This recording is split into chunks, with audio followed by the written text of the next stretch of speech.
अस्सलाम वालेकुम, मैं हूं रेहान तारिक और आप देख रहे हैं 10 लाख। पूरा मुल्क इस वक्त एहतजाज, एतराज़ात और इल्ज़ामात की ज़द में है। सभी जमातें अपनी अपनी जगह पर इन इलेक्शंस के नताइज पर किसी ना किसी सूरत तहफ़्फ़ुज़ात का इजहार तो कर रही हैं, लेकिन उन सब के दौरान जमीयत उलमा इस्लाम बतौर जमात और उनके सरबराह मौलाना फजलुर रहमान के शिकवे और इल्ज़ामात ने पहले से कशीदा माहौल को मज़ीद गर्म करने का ईंधन फराहम कर दिया है। मौलाना फजलुर रहमान अपनी जमात की शूरा के इजलास के बाद से ही मीडिया की जीनत बने हुए हैं, लेकिन गुज़श्ता शब उन्होंने एक निजी टीवी के शो में जो इल्ज़ामात लगाए हैं, उन इल्ज़ामात ने एक नई बहस को जन्म दे दिया है। मौलाना ने अपने चंद जुमलों से कई अहदाफ को निशाना बनाया है। उन्होंने ना सिर्फ इन इलेक्शंस को मशकूक करार देकर मुस्तरद किया है, बल्कि उन्होंने मुल्क में जारी 2 बरस की सियासी कशीदगी को भी उस वक्त की इस्टेब्लिशमेंट के खाते में डाल दिया है। उन्होंने गुज़श्ते रोज़ अपने इंटरव्यू में कहा कि इंतखाबात में धांधली के खिलाफ सड़कों पर एहतजाज करेंगे और फैसले ईवान में होंगे।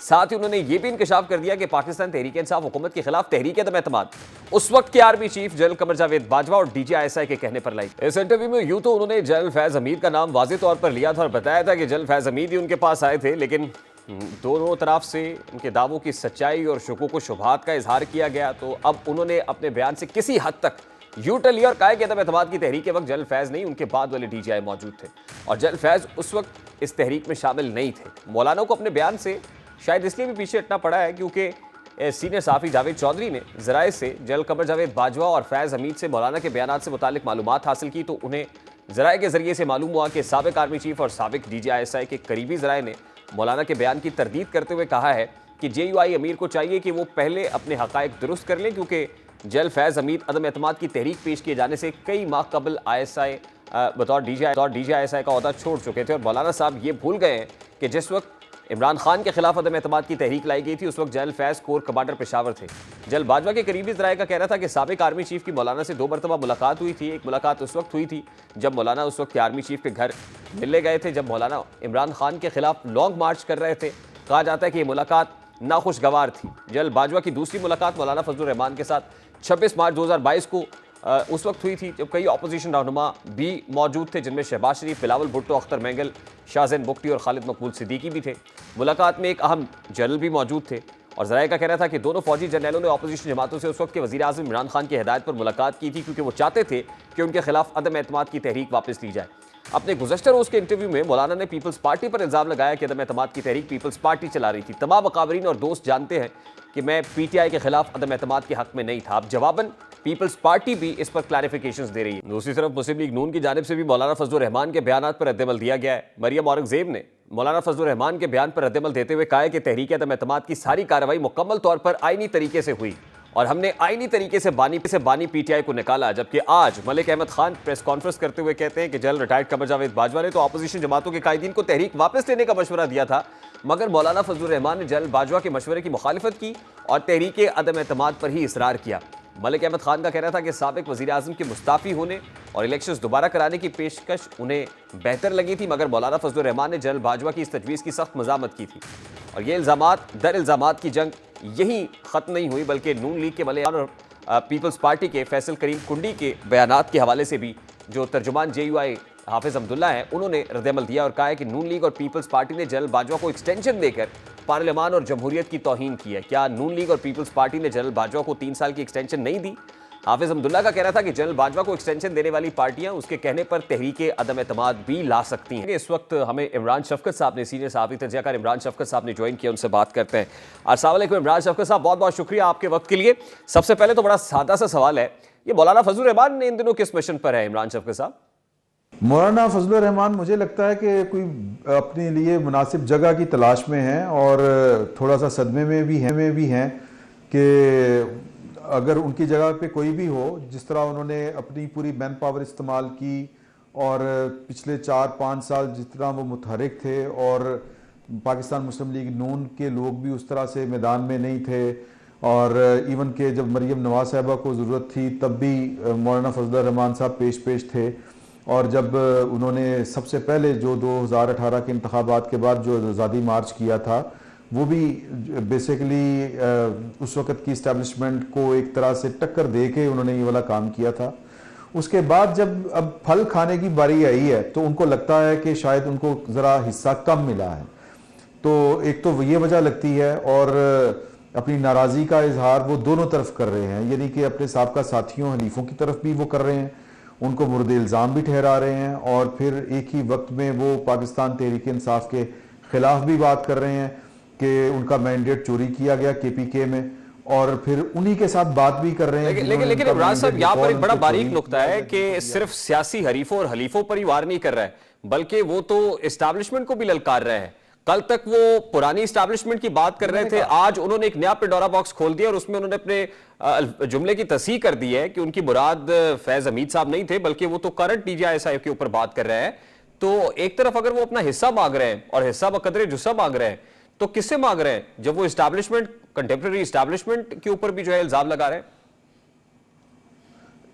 बेसिकली तो वो दबाव बढ़ा रहे हैं पाकिस्तान की फौजी एस्टैब्लिशमेंट के ऊपर, और वो दबाव जो है वो मुझे ये लगता है कि एक ही वक्त में वो दबाव भी है और एक ही वक्त में वो इस पूरे सियासी निज़ाम में अपना बेहतर मुकाम जो है वो हासिल करना चाह रहे हैं। देखें कि अगर आप थोड़ा सा गौर करें कि हमें ये खबरें मिलती थी कि मौलाना फजलुर रहमान साहब जो हैं उनकी शदीद ख्वाहिश है कि वो पाकिस्तान के सदर के ओहदे के ऊपर मुतमकिन वो हों, फायज़ हों, तो वो भी काम नहीं हो सकता। और वो काम इसलिए नहीं हो सकता कि वो पाकिस्तान की इस्टेब्लिशमेंट उनको मिसफिट समझती है, या जो इंटरनेशनल इस्टेब्लिशमेंट है उसको जेहन में रखते हुए पाकिस्तान की इस्टेब्लिशमेंट के ख्यालात जो हैं वो मौलाना फजलुर रहमान साहब से मिलते नहीं हैं।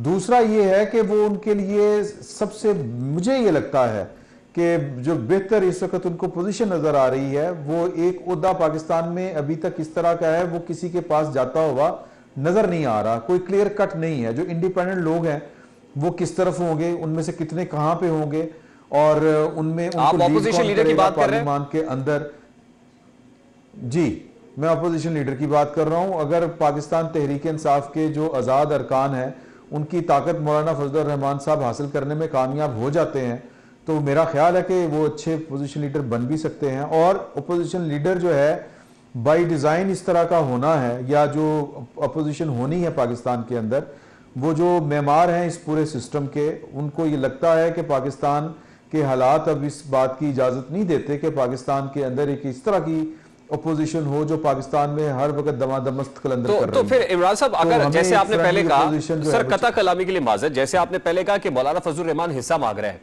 तो हिस्सा तो जाहिर है ऑपोजिशन के लिए तो नहीं मांग रहे होंगे ना। बतौर ऑपोजिशन लीडर तो उनको ना तो मुक्तदरा की हेल्प चाहिए है, ना ही जो उनके माजी के हलीफ है उनकी हेल्प चाहिए है, उसके लिए तो उन्हें तहरीक इंसाफ की हेल्प चाहिए। तो अगर उन्होंने भाव डाला है तो भाव तो हुकूमती किसी बड़े ओहदे के लिए डाला जाता है ना, उसके लिए तो कोई प्रेशर डालने की जरूरत नहीं है ऑपोजिशन। मौलाना फजलुर रहमान जहां पे भी नेज़ा अंदाजी या तीर अंदाजी कर रहे हैं, वो सारे के सारे पाकिस्तान तहरीक इंसाफ के भी वो सियासी हरीफ हैं। पाकिस्तान की इस्टेब्लिशमेंट को वो नहीं छोड़ रहे, पाकिस्तान की पॉलिटिकल पार्टियों को वो नहीं छोड़ रहे। जितने इमरान खान साहब के हरीफ हैं, या उनके जो इमरान खान साहब की अगर जुबान में कहें उनके जो मुखालिफ हैं, सियासी मुखालिफ, उनके दुश्मन, उनको तो आड़े हाथों ले रहे हैं मौलाना फजलुर रहमान साहब। और किसके कलेजे में ठंड पड़ रही है इस वक्त सबसे ज्यादा? अफजल मरवत साहब ने मेरा ख्याल है कहा कि जब हमने प्रेस कॉन्फ्रेंस का बताया इमरान खान साहब को मौलाना फजलुर रहमान ने ये बातें की हैं, तो इमरान खान साहब जेल में बहुत खुश हुए। तो ये मुझे लगता है कि मौलाना फजलुर रहमान साहब इतने सादा आदमी नहीं हैं। उनको पता है कि उन्होंने कितनी बात करनी है और कितनी बात करके उन्होंने कितना फायदा उठाना है और किसको अपना हमायती बनाना है। आप पाकिस्तान के अंदर सियासत भी करें और जीरक सियासतदान भी आप हों, आप पाकिस्तान की इस्टेब्लिशमेंट के साथ मिलकर उसके खिलाफ तो बात कर सकते हैं, लेकिन ये कि उनको बताए बगैर आप उनकी मुखालफत करें, मौलाना फजलुर रहमान इतनी कच्ची गोलियां नहीं खेलते। ये तो आप बहुत बड़ी बात कर रहे हैं। आप ये कह रहे हैं कि अगर वो इस्टेब्लिशमेंट के खिलाफ तबलीग जंग बजा रहे हैं तो इस्टेब्लिशमेंट भी ऑन बोर्ड है। मुझे तो ये लग रहा है कम से कम, क्योंकि चीजें इतनी सादा नहीं है कवाकिब कुछ नजर आते हैं कुछ। वो शेर सुना है ना आपने? नहीं, वो देते हैं धोखा ये बाजीगर खुला। तो ये किसको देखें, अगर मौलाना फजलुर रहमान अगर मौलाना फजलुर रहमान पाकिस्तान की ये सियासी जमातों और इस्टेब्लिशमेंट के ऊपर बैक वक्त एक दबाव भी डालें और आप बलूचिस्तान में अपना वज़ीर आला भी ले लें और फिर दूसरा दबाव डालें कौमी असम्बली में आप अपोजिशन लीडर भी हो जाएं, तो ये ठीक सौदा है मेरे ख्याल में। नहीं, आपको नहीं लगता कि मौलाना ने इस बार भाव बहुत ज्यादा बढ़ा लिया है और वो किसी कम से जो है वो गुजारा नहीं होगा अब की बार उनका। देखें, नहीं, भाव बढ़ाने की बात नहीं होती। जब इस वक्त देखें चीजें जो हैं वो रीसेट के मूड के ऊपर गई हैं, चीजें नई जगह अपनी बना रही हैं। चीजें से मुराद मेरी ये है कि जो गिरोह सियासी जमातें हैं, अफराद हैं, हर बंदा अपने लिए एक बेहतर जगह ढूंढ रहा है। हर बंदा, हर जमात जो है वो अपने लिए, उसके पास एक बड़ी बेहतरीन प्रोपोजिशन है कि वो नए हालात में अपने आप को कहां पर फिट करता है। तो मौलाना फजलुर रहमान साहब क्यों पीछे रहे किसी से? नहीं, लेकिन इमरान शफकत साहब, अगर उन्होंने वजारत आला लेनी है बलोचिस्तान के अंदर तो फिर पीपल्स पार्टी के साथ भी कहीं ना कहीं हाथ मिलाना पड़ेगा।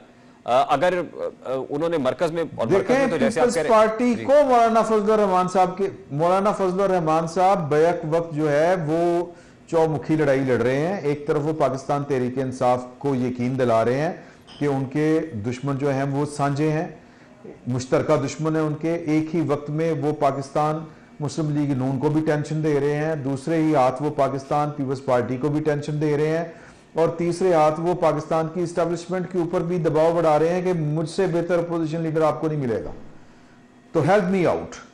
ये बात तो आपकी दुरुस्त है। मुझे ये लगता है कि ये, जैसे आपने ये कहा कि मौलाना फजलुर रहमान के कुछ स्टेटमेंट्स एक ब्रीदर है, ठंडी हवा का झोंका है बानी पीटीआई के लिए, और वहीं पर मुश्किल पैदा कर रहे हैं नून लीग और पीपल्स पार्टी के लिए और बैक वक्त इस्टेब्लिशमेंट के लिए भी।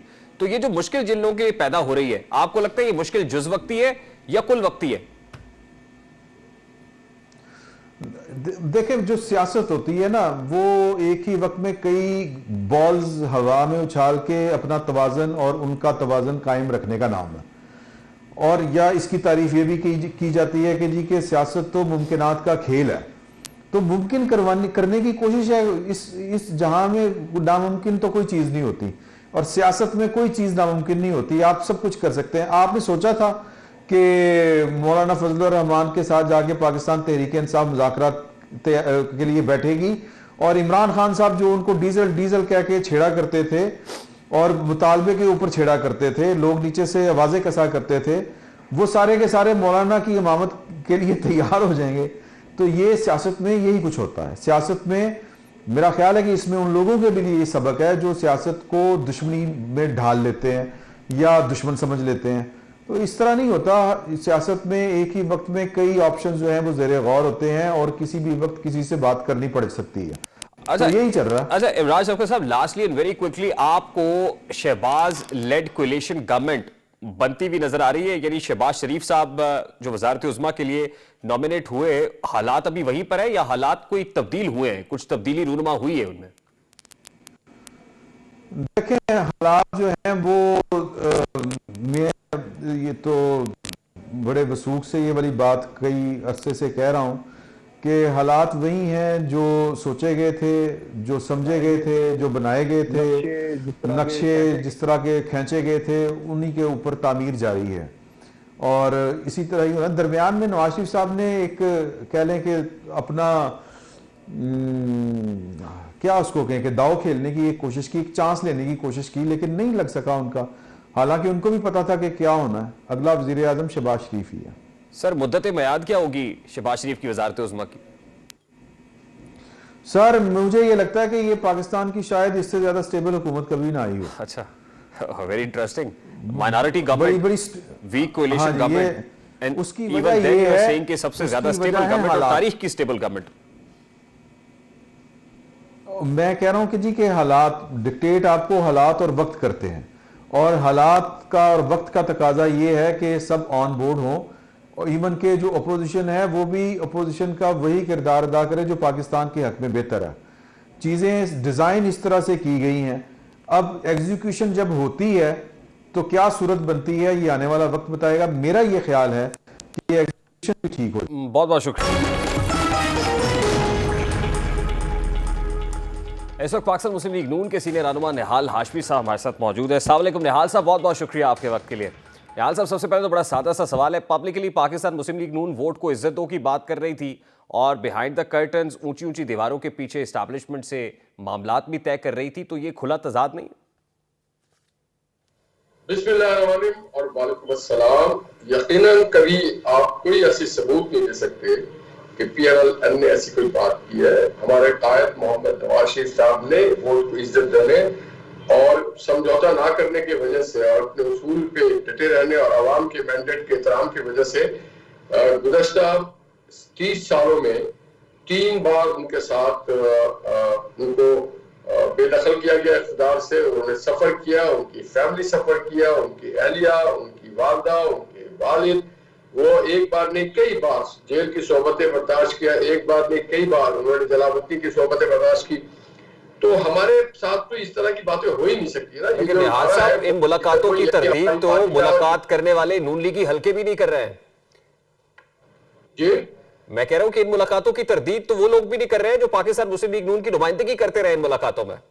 देखिए जी, बात हम तो मोहम्मद नवाज शरीफ साहब की बात करेंगे जिनके हवाले से वोट की इज्जत शुरू हुआ।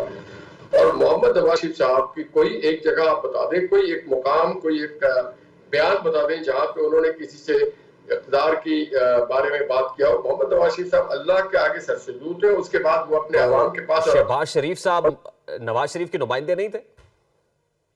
देखिए जी, आप बात करें मोहम्मद नवाज शरीफ साहब की, हम बात करें मोहम्मद नवाज शरीफ साहब की। देखिए, जो लोग हुकूमत में रहते हैं उनके मामला कुछ और होते हैं। पार्टी के आपने PMLN की बात की, पार्टी के मामला कुछ होते हैं, पार्लिमानी पार्टी और होती, पार्लिमानी सियासत कुछ और होती है, पार्टी की सियासत। तो क्या नून से शीन निकल गई है? निहाल साहब, ये क्या बात कर रहे हैं आप? क्या शहबाज शरीफ पाकिस्तान मुस्लिम लीग नून का हिस्सा नहीं है? हमारी पार्टी अल्हम्दुलिल्लाह पहले से ज्यादा इंटैक्ट है और वो हर चीज को बड़े बखूबी जायजा ले रही है और हमसे कोई ना निकला है ना इंशाल्लाह निकलेगा। ये पार्टी इंटैक्ट थी, इंटैक्ट रहेगी। नहीं, आप बड़ी खूबसूरती से नवाज शरीफ साहब को तो बिल्कुल साइड पे कर रहे हैं, लेकिन ये शहबाज शरीफ हो, मलिक अहमद खान हो, मरियम औरंगजेब साहिबा हो, दीगर ज़ुमा हो जो जाते रहे मुलाकातों के अंदर, क्या ये नवाज शरीफ से बाला बाला जाते रहे? आप ये सवालात अगर आप करना चाहते हैं तो उन दोस्तों से कीजिए, उन लोगों से कीजिए जो लोग अगर किसी मुलाकात में गए हैं, if there is any meeting, उनसे पूछेंगे। क्योंकि मैं सुनी सुनाई बातों पे यकीन करना, मैं आपको बता देता हूं ना, आज मलिक अहमद खान साहब ने एक प्रेस कॉन्फ्रेंस की है निहाल साहब। अगर वज़ीर आज़म शहबाज शरीफ साहब के पास लोग आते रहे, उनसे मीटिंग करते रहे, नेशनल सिक्योरिटी काउंसिल की मीटिंग होती रही और चूंकि हेड ऑफ द गवर्नमेंट जब होता है तो उनसे तमाम इदारों के नहीं, ये बात हेड ऑफ द गवर्नमेंट बनने से पहले की है सर। ये बात तो 26 मार्च 2022 की है निहाल साहब। मेरे इल्म में ऐसी कोई बात नहीं है। अगर इस बात में होती तो फिर मैं आपको जवाब दे। आप अगर समझते हैं कि आपकी बात में इसमें बड़ी वक्त है तो आप उनको बुला लेते हैं, आज मुझे ना बुलाते आप। मैं बता देता हूं ना आपको, मलिक अहमद खान साहब ने आज प्रेस कॉन्फ्रेंस की है। मैं के बिहाफ पे ब्रीफ नहीं हो कर सकता हूं, मैं अपनी पार्टी के बारे में बात कर सकता हूं, मोहम्मद नवाज शरीफ साहब के हवाले से बात कर सकता हूं, उनके बयानिया, उनके काम के हवाले से बात कर सकता हूं और I have no idea to say XYZ। यानी इसमें जो एस्टैब्लिशमेंट से होने वाली मुलाकातें हैं, इसमें ना सिर्फ वोटर सपोर्टर बल्कि नून लीग के अपने सीधे रहनुमाओं को भी नहीं बताया गया कि इस तरह की बात हो रही है, एतमाद में नहीं लिया गया। ना मुझे मेरी कोई किसी को परमिशन की जरूरत है। देखिए, हम सियासी पार्टियां, हम कोई कैदी तो है नहीं और हम कहीं पे कोई मुलाजमत तो करते नहीं है कि हमने अपने चीफ एग्जीक्यूटिव से पूछना होता है या हमें किसी को मिनट बना के बताना होता है, देखना होता है। सारे सियासी जमात बेहतर समझते हैं, वो अपने मामला बेहतर तरीके से हल करते हैं। तो जो लोग अपने मामला जैसे हल करना चाहें उसे करने देते हैं। तो जिस अंदाज में नून लीग ने अपने मामला को हल किया है, क्या ये जस्टिफाइड है? नहीं, नून लीग तो आवाम अपने मामला को इस तरह से हल करती है कि अगर वो वोट ऑफ नो कॉन्फिडेंस में वोट देती है तो ये तो जमहूरी तरीका है। वोट ऑफ नो कॉन्फिडेंस किसके कहने पे आती है निहाल साहब? नहीं, वो देखिए, वो आइन के कहने पे आते हैं, जमहूर के कहने पे आते हैं, पार्लियामेंट के मेंबर्स के कहने पे आता है, वो किसी के कहने पे नहीं आता है। यही तो इल्जाम है आपके ऊपर कि जल बाजवा के कहने पर वोट ऑफ नो कॉन्फिडेंस आई और उनकी पूरी सहूलत कारी हुई। सिंध हाउस के अंदर जो मंडी लगी वो आइसोलेशन में नहीं लगी। होता है कि एक allegation, there is a difference between allegation and a fact. नहीं तो क्या नून लीग तो उसकी तरदीद नहीं कर रही है, या मुलाकातें करने वाले तो तरदीद नहीं कर रहे हैं? आप कैसे तरदीद कर सकते हैं? हर चैनल और हर साहब के पास तरदीद, जो हमारा ऑफिशियल बयान होगा, जो कहीं भी होगा वो ऑफिशियल बयान आ जाएगा। हमें इस बात के मजाज नहीं है कि हम किसी की तस्दीक करते हैं। बहस, मैं आपको बता, तो बहस ये नहीं है कि मुलाकात हुई या नहीं हुई, ये सब मान रहे हैं कि मुलाकात हुई है। बहस ये है कि मुलाकात के कंटेंट्स क्या है, उस पर कहा क्या गया है। नहीं है, बहस ये नहीं है। सब नहीं मान रहे, जो मान रहे आप उनके लाइव चला रहे, जो नहीं मान रहे उनसे आप इकरार को नहीं करा सकते ना। आप तो फिर थॉट। अच्छा, फिर मुझे चलिए मौलाना फजलुर रहमान ने नवाज शरीफ साहब को एक सजेशन दी है कि आप आइए हमारे साथ ऑपोजिशन बेंचेस पर बैठिए। आप समझते हैं कि ये जायज उनकी गुजारिश है या सिफारिश है? देखिए, हर आदमी अपने सजेशंस, अपने ख्यालात, अपने मनसूबा साजी पे आजाद है, खुद मुख्तार है। मौलाना फजलुर रहमान का बहुत एहतराम है और वो पाकिस्तान के बहुत जय्यद लीडर भी है, आलम दीन भी है, पार्लियामेंटेरियन भी है। वो चीजों को समझते हैं, अपने अंदाज से देखते हैं। जरूरी नहीं है कि मौलाना साहब की चश्मे से हम भी देखें, हर चीज उसी तरह से देखा जाए। उनकी एक राय थी, उनकी एक सोच थी, उन्होंने एक दावत दे दी। अब ये उसको जायजा लिया जाएगा कि ये राय, ये सोच में क्या वजन है, किस तरह से होता है। मैं किसी चीज को रद्द भी नहीं कर सकता हूँ, क्योंकि this invitation was in between Maulana and Mohammad Nawaz Sharif साहब। तो मैं ये बात मजाज नहीं हूँ कि मैं कहूँ कि नहीं जी ये सही है और ये गलत है। ये मौलाना साहब अच्छा, जिन हालात में नून लीग ने हुकूमत लेने का फैसला किया, आप इसको जायज समझते हैं? या इस माइनॉरिटी गवर्नमेंट में आप समझते हैं कि ये ले लेनी चाहिए थी इतने वीक कोलिशन पे, इतने वीक फुटिंग पे? देखिए, पार्टी के डिसिप्लिन कारकुन के तौर पे पार्टी के फैसला हमारे सराखों पे, हम डिसिप्लिन है पार्टी के। अगर कायदे मोहतरम मोहम्मद नवाज शरीफ देखे ना, शहबाज शरीफ साहब भी इस बात की कोशिश कर रहे थे और वो मियां मोहम्मद नवाज शरीफ साहब को ये उनसे दरख्वास्त कर रहे थे कि आप वजीर आजम बने। ये हम सब की ख्वाहिश थी, हमारी भी ख्वाहिश थी कि मोहम्मद नवाज शरीफ साहब वजीर आजम बने। शहबाज शरीफ साहब की भी ख्वाहिश यही थी, पाकिस्तान के तमाम सियासी कारकुनों की, जो हमारे पार्टी के हैं या पाकिस्तान में जो हमारे सपोर्टर हैं, हमारे। तो ये किसकी ख्वाहिश नहीं थी कि नवाज शरीफ साहब वजीर आजम बने? कौन नहीं चाहता था? ये तो मोहम्मद नवाज शरीफ साहब के अपने फैसले और हम उनके फैसले का एहतराम करते हैं। ये खालिस्तन उनका अपना फैसला है जी। वो अगर किसी से मशावरत करके अगर ये फैसला करते हैं या अगर खालिस्तन भी करते हैं तो हम पे तो वो बाइंडिंग है, that is fully binding upon us. अच्छा, बहुत कुछ है जो नवाज शरीफ साहब को पता है निहाल साहब, बहुत कुछ है जो नवाज शरीफ साहब के सीने में है, वो खामोश है। ये खामोशी खासी मानी खेज है, ये मसलियत कोशी है कि उन्हें खामोश रहने पर मजबूर कर रही। आप तो तारिक भाई बहुत पहुंचे हुए, अगर आपको नवाज शरीफ साहब के दिलों का हाल मालूम है और कैसे मालूम है हमें ही बता दीजिएगा ताकि हम भी उनके दिलों का हाल जाने। मैं तो ये कह रहा हूं कि नवाज शरीफ बड़ा रिसोर्सफुल आदमी है। ये हो नहीं सकता 3 बार का वजीर आजम रहने वाला हालात से वाकिफ ना हो। आपके कायद इतने बेखबर तो नहीं हो सकते निहाल साहब, पता तो उनको होगा। अगर नहीं पता तो फिर ये मेरे लिए खबर ये होगी कि नवाज शरीफ को पता नहीं है। मेरे लिए ये खबर नहीं है कि नवाज शरीफ को पता है। देखिए, नवाज शरीफ ना सिर्फ हर चीज पे बाखबर है बल्कि वो पाकिस्तान के स्टेट्समैन है, एक शख्स जो गुज़श्ता 3 अदवार में पाकिस्तान के यही तो मैं पूछ रहा हूं कि फिर वो नवाज शरीफ खामोश क्यों है? दिमाग में वो मंसूबे हैं कि पाकिस्तान इकोनॉमी पावर कैसे बनाया जाए। एक शख्स जो पाकिस्तान को न्यूक्लियर पावर कराते, वो शख्स क्यों नहीं बोल रहा निहाल साहब? वो खामोश क्यों है? को दाव पे लगाता है, अपने इक़्तिदार को दाव पे लगाता है और पाकिस्तान को नाकाबिले तशकीर बना देता है। वो कोई ऑर्डिनरी आदमी नहीं है, he is a true statesman of Pakistan. तो वो शख्स अभी, तो वो स्टेट्समैन खामोश क्यों है सर? यही तो सवाल है मेरा कि वो स्टेटमेंट्स क्यों? भाई अभी पिक्चर खत्म नहीं हुई, अभी पिक्चर बाकी है मेरे भाई। अच्छा, ये इस पिक्चर में अब क्या होना बाकी है सर? सब कुछ होना बाकी है। जो मोहम्मद नवाज शरीफ साहब चाहेंगे वही कुछ होगा इंशाअल्लाह ताला। यानी ये जो कुछ हो रहा है नवाज शरीफ साहब की मर्जी से हो रहा है और वो भी यही चाहते हैं। अगर नून लीग अगर आज हुकूमत में है, माइनॉरिटी गवर्नमेंट में है, मखलूत हुकूमत बना रही है, तो मियां उन्होंने अपने पार्टी के सदर को नामजद किया प्राइम मिनिस्टरशिप के लिए, उन्होंने पार्टी के चीफ ऑर्गेनाइजर को नामजद किया सीएम पंजाब के लिए। तो वो कोई अचानक क्यों नहीं करते, वो हर चीज को सोचते हैं, समझते हैं, अदराक रखते हैं और उसके बाद फैसले करते हैं। अच्छा निहाल साहब, ये खबर दुरुस्त है कि मियां साहब मार्च के पहले आखिरी हफ्ते में लंदन जा रहे हैं वापस? इस खबर में भी कोई सदाकत नहीं है। मियां साहब का मुल्क है, वो यहाँ रहते हैं और हाँ, इलाज के लिए वो जाना चाहते हैं वो जरूर जाए, वो चेकअप के लिए जाना चाहते हैं वो जाए, वो किसी और मामला के लिए जाना चाहते हैं वो जरूर जाना। किसी के जाने आने पे पाबंदी नहीं। आपका आइन इस बात की इजाजत देता है, कॉन्स्टिट्यूशन ऑफ पाकिस्तान खुली गारंटी करता है कि आप कहीं भी जाए। मायूस होकर जा रहे हैं? नहीं, मियां साहब कभी मायूस नहीं होते। वो उस वक्त भी मायूस नहीं हुए थे जब उनको सजाए उम्र कैद दे दी गई थी, उस वक्त भी मायूस नहीं थे जब जेल में थे, उस वक्त भी मायूस नहीं थे जब जला वतन में थे। वो हमेशा अपने मामलात, अपने हालात, अपने रब के साथ उनका। बहुत बहुत शुक्रिया।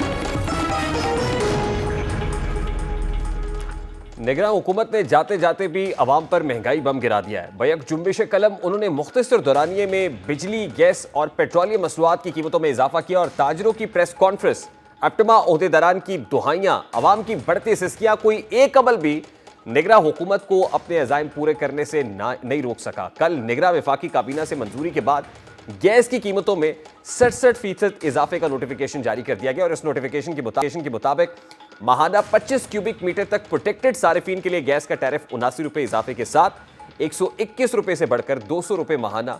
50 क्यूबिक मीटर वाले प्रोटेक्टेड सारिफीन के लिए कीमत 100 रुपए इजाफे के साथ 150 से बढ़कर 250 रुपए हो गई है। इसी तरह महाना 60 क्यूबिक मीटर गैस इस्तेमाल करने वाले प्रोटेक्टेड घरेलू सारिफीन के लिए कीमत में 100 रुपए इजाफे के साथ 200 से बढ़कर यह कीमत 300 रुपए और महाना 90 क्यूबिक मीटर तक गैस इस्तेमाल करने वाले प्रोटेक्टेड घरेलू सारिफीन के लिए कीमत 100 रुपए इजाफे के साथ 250 से बढ़कर 350 रुपए हो गई है। महाना 100 क्यूबिक मीटर नॉन प्रोटेक्टेड सारिफीन के लिए 250 रुपए फी MMBTU इजाफे का फैसला किया गया है और इन सारिफीन के लिए कीमत 1000 रुपए फी MMBTU से बढ़कर 1250 रुपए हो गई है। महाना 150 क्यूबिक मीटर वाले सारिफीन के लिए 350 रुपए फी MMBTU इजाफा करने और इन सारिफीन के लिए गैस का टैरिफ बढ़ाकर 1550 रुपए फी MMBTU मुकर्रर किया गया है। महाना 400 क्यूबिक मीटर तक घरेलू सारिफीन के लिए कीमत 300 रुपए इजाफे के साथ 3800 रुपए, जबकि महाना 400 से ज्यादा क्यूबिक मीटर गैस इस्तेमाल करने वाले नॉन प्रोटेक्टेड घरेलू सारिफीन के लिए कीमत 200 रुपए फी MMBTU बढ़ाकर 4200 रुपए हो गई है। अभी इस इजाफे की खबरें गर्दिशी कर रही थी कि हर बेचैनी के आसार नुमाया थे, सनतकारों और ताजरों में बेचैनी थी। इस खबर के बाद एप्टमा समेत federation of Pakistan chambers of commerce and industry ने इस इजाफे को कबल वक्त ही मुस्तरद कर दिया था और कारोबार बंद करने की धमकी भी दे दी थी। अब देखना यह है कि ताजिर कम्युनिटी इसको कैसे रिस्पॉन्ड करती है। प्रोग्राम का वक्त अपने इख्तिताम को पहुंचे, आपसे मुलाकात होगी इंशाल्लाह अगले हफ्ते। तरक्की ख्याल, अल्लाह हाफ़िज़।